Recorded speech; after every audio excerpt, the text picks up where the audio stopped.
ప్రతిపక్షం అనేది లేదు.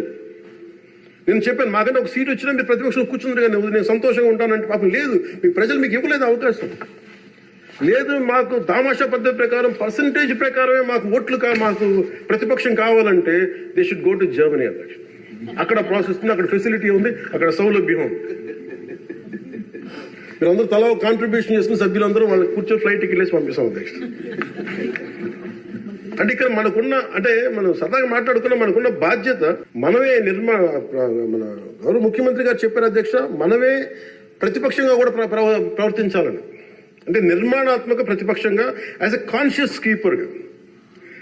సింగపూర్లో మనకు తెలిసి PIP, People's Action Party, which is initiated by great leader Lee Kuan Yew, స్వీయ నియంత్రణ కోసం వాళ్ళు అధికారంలో ఉండటం కారణంగా స్వీయ నియంత్రణ కోసం అధికార పార్టీలోనూ విభిన్నమైన అభిప్రాయాలతో కూడిన చర్చలు చేస్తారు అధ్యక్ష. భారతదేశ స్వాతంత్రం వచ్చాక పార్లమెంటు మొట్టమొదటి సమావేశ సందర్భం ప్రస్తుత సభకి ప్రజలు ఇచ్చిన తీర్పును ప్రతిబింబిస్తుంది. అప్పుడు ఇతర పార్టీ నుండి గెలిచిన అంబేద్కర్ గారిని న్యాయశాఖ మంత్రిగా నియమించారు. ప్రతిపక్ష జనసంఘ చెందిన శ్యామ్ ప్రసాద్ ముఖర్జీ నెహ్రూ గారు మంత్రివర్గంలో చేర్చుకున్నారు. వారు బాబు రాజేంద్ర ప్రసాద్ గారిపై అనేక నిర్ణయాలపై విభేదించేవాళ్ళు. ఎమర్జెన్సీ తర్వాత వచ్చిన ప్రభుత్వంలో కాంగ్రెసేతర పక్షాలు వాజ్పేయి గారు కానీ, మొరార్జీ దేశాయ్ గారు కానీ, చరణ్ సింగ్ గారు విభిన్నమైన పక్షాలు భాగస్వామ్యమైనవి.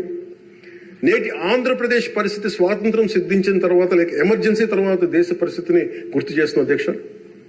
రెండో ప్రపంచ యుద్ధంలో కూడా బ్రిటన్కి జాతీయ ఐక్యత అవసరమైనందున లేబర్ పార్టీ నాయకుడు అట్లీ చర్చిల్ సంకీర్ణ మంత్రివర్గంలో మంత్రి అయ్యారు. మా పార్టీ, మా కూటమి పాత తరం విలువలతో కూడా రాజకీయం చేస్తాం అధ్యక్ష. అందుకు ఈ ఇబ్బందులు నేను నిలబడతాం.